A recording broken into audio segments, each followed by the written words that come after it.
Hi guys, how you guys doing today? Great, you? Very good, very excited to be talking to you. I'm here with Vannessa Vasquez and Vivian Lamolli. So first of all, congratulations on the movie. I loved it because as Latino, we need more representation on screen besides being the thugs, the one who had the drugs and everything. And this is a little rom-com. So in the 90s, rom-coms were everything. Where all the movies and suddenly the rom-coms, Tarpana, and this film brings me those memories. So first of all, what is your favorite rom-com of all time? Um, oh my goodness. 90s is true, but I feel like for me, early 2000s, Hmm. definitely a thing. I don't know if you've heard of the film Someone Like You with Ashley Judd and he Yeah.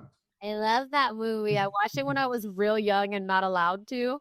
So it definitely had really amazing really amazing acting, but also like the subject matter was really funny and cute. I think one of my favorite ones is Pretty Woman and Made in Manhattan. Yeah, both of them are very good. Because honestly, it was like the first time you see an American Latina coming from the barrio, right, the hood, and it's all of a sudden, and she's which J Lo in her real life, right? Mhm. Like that's her life also, and not only is she depicting it in a story, but it's also her real life, and she's in this iconic movie. Like, wow, to me, I was like, oh my God, that's how I grew up, and now she's there, and I'd never seen that before. Yeah, I think that yes, Boricua. So let's say also you have a big Boricua with you as with Fonsi in Puerto Rico is like the big thing. From Despacito, but early in his career, and then all of a sudden he has become like a major force in Hollywood, basically producing movies, but mostly behind the scenes. And this chance in Say Little Prayer, he's in front of the camera. So Vanessa, how's it working with him?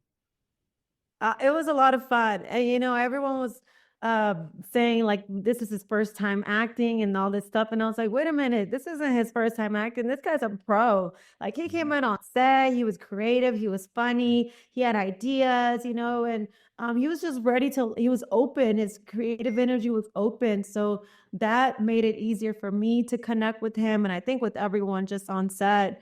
And he just brought so much light and fun to the set that was it was refreshing and like it was amazing. Also, I want to ask you, Vanessa, since the character Peadela, she's the main protagonist of the movie. But what I like about her is that she loves art and also she loves being with her friends. So, what did you learn from this character that you applied to your life? Um what I felt like I already connected with her so much on so many things. Um but I think more than anything was like that your dreams can come true whatever they look like, right? And I think for me the longest time was like, okay, I want to have my career and then maybe someday have a family, get married. And then one day, I think it was after this, I was like, what? That's a Dallas authentic dream. And and to me, I was like, and so many people would ask me, like, are you married? Do you have kids yet? And I was like, no, actually. And to be honest, I don't want to. I don't really care to. Like, I love my life. And I had to like have that authentic conversation with myself. Wait, this is my dream. This is my way of unique life. And that's okay too. Just like Adela had her dreams and other women have their painted picture dreams, my dream is to go to the museum and to go travel around the world by myself or with my dog now. Thank God. But like be free, something that my grandma, my mother never got to experience. And I'm loving my life, my dreams the way they are now and the way they're manifesting. So that's what I learned, that your dreams are valid no matter what they look like. Also, I like about Vivian is that her character is that she's very enthusiastic. She's very boricua. That's what I like. She's very hey, huepa. That was the thing missing. But what I like about her character is sometimes she has her son, and basically she has to console or a partner. And all of a sudden, she meets this man without even any spoilers. And the thing is that I think that her character grows in a fast pace that she opens her mind, says, I found this guy all of a sudden, and then how he's portrayed, he's in a wheelchair, but all of a sudden, that doesn't mind, that's so, you don't see it about that part. You see that just he's a man who's a great father and also a great father cook for your son. So how wants to play this character? Yeah, I mean, you said it all right now. Specifically also getting to know Tatanka. Tatanka means like what a peaceful, beautiful, humble piece of work as a man in this lifetime and in this artistry that we do. It can be rare that you have such a great connection, and you can, especially when it's such a short amount of time. He came in and out for us on that shoot, and it was such a blessing to have him and to be his significant other within the film. And yeah, just everything that you said, him being handicapped and indigenous as well. There were so many things that we got to talk about and really unpack there. So proud of his culture. And that really enlightened me in knowing how he has his presence and making an honoring being indigenous and making sure things were down to details of how his character was represented. But also just having fun conversation too, because we're all human at the end of the day, and we share this human experience that can be really crazy sometimes. Him being a father in real life as well, there's a lot of wisdom that he bestowed upon me as well. And also living his dream and doing this career and having the most fun with it, was just really beautiful conversations that I think, let off out of real life onto the screen. We get a lot of I don't know, I'm sure he does. I should text him and ask him. But I get a lot of compliments about, our chemistry. And I think it's because we had really great conversation and really cool things to connect on behind the scenes. And he's a funny guy. Like a lot of people, he's a comedian too. So one of his tropes, one of his things is I don't want to say stereotyping himself, but being a little funny and self-deprecating within his own culture too. So he's not afraid to make fun of himself, and I think that that's such a beautiful thing as well. Especially being a titan in other films that he plays as himself, indigenous and Native American. It's such a beautiful, beautiful, beautiful culture and beautiful thing to see and be a part of.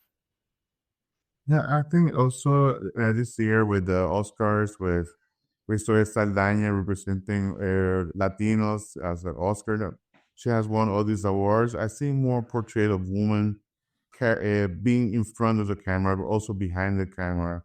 What did you learn doing this movie? Because we see women empowerment. This is something very special, especially for the Latino community, to see more women in front of the camera represented not only in this movie because it's a rom-com. We need something like that, but also in great movies and also through streaming. The streaming is all around the world, so a person can watch something you make here and watch it in Korea, or watch it or something made in Spain. You can watch it here and watch it in English, also in Spanish. That's something so nice. So what can you guys tell me about? I'm sorry, what was the question again? Yeah, basically, it's in woman empowerment. With also, we are Okay, yeah, especially yeah. Latinas. It's like so. It's a line we say one an award, and also we're seeing more women in front, Latinos more in front of the camera, also behind the cameras. I will provide woman empowerment. So how was it working this film, and also on your behalf, on yourself? Yeah, I think, being able to work with Latinas in front of the camera, behind the camera, um, telling our stories, being able to bring that authenticity, right, that we have lacked for a long time. And when you see other women doing it, it just kind of reminds you that our voice is powerful and it's needed and it's essential. And everyone has a unique perspective to life. Everyone has a unique walk. Everyone has, it's just every voice matters. And being able to allow people to support people when it's their time to tell that story is super, super essential, especially for authenticity and holding that space for people to create that. And then being, and then, creating your own and allowing people to support you too, because sometimes we think we could do it all on our own. Or we're like, no, I got this. No, don't worry about it. We're scared to ask for help. But it's like, when we can support and then allow and receive support as well, it definitely helps us bring more authentic storytelling, which is something so beautiful that we have to offer and so much to give. Being Latina is such a superpower. Really realizing that I have to sit with that for a minute, because it was bestowed upon us to have this culture and these uh generational, things that we can kind of break and break through that glass ceiling as women. Being a woman is such a superpower, and this being on such a global platform now really helps that that narrative, that agenda, that story, that message that we are here and we're here to stay. And you're so blessed to have Latinas in this world and to tell our stories, because there's a lot of creativity within the arts. Things wouldn't be made even before Frida, like Isadora Duncan, La Lupe, Celia Cruz, like so many stories and voices that are created for the, on camera now, or for television or for film. I think that it's such a beautiful thing to see so much respect and seeing it being received so well, like Emilia Perez, and like Say a Little Prayer. Yes. So I will put that up there with it. But yeah, I think that it's such a wonderful thing to have it be received in a place of, this is our art. This is real. It's not just, a certain kind of agenda, a certain kind of story told that people are comfortable with. You don't know everybody's story. You don't know what people are going through until you talk about it and put it out there. And that's why I really think the world is so lucky and blessed to have the Latina heart. We love hard, we play hard, we do everything 100%. So there would be no difference within making art. Yeah, I think I have a daughter. She's a teenager. She's 17. And we need to see more roles. We need more. I know this is just the begin. Not the beginnings. You have to more, and that's the thing about this movie. Say the prayer is woman in the front. They're the ones who run the movie, and I think that you need to support it, because if you the only way that you make your vote is by watching these movies, by renting it, by buying them, and also talking about it. That you have to support. You have to see this, especially if the main cast is Latino. So another reason to support it, because we need more representation on screen, not only in the big screen, also in your house on the small screen. So more power to you. So Yeah, you too. Thank you. You as well. well, thank you so much. I just remind everybody that Say Their Prayers is gonna be available on this Valentine's Day, the 14th of February. So go ahead, watch it with your family, with with your couple, whatever you watch it. with your loved ones. your loved one. There you go, with your dogs or your cats. Watch it. Well, thank you so much. I really appreciate it. Have a good time, and so congratulations. Okay. Thank you. Bye. Yeah, have a good one.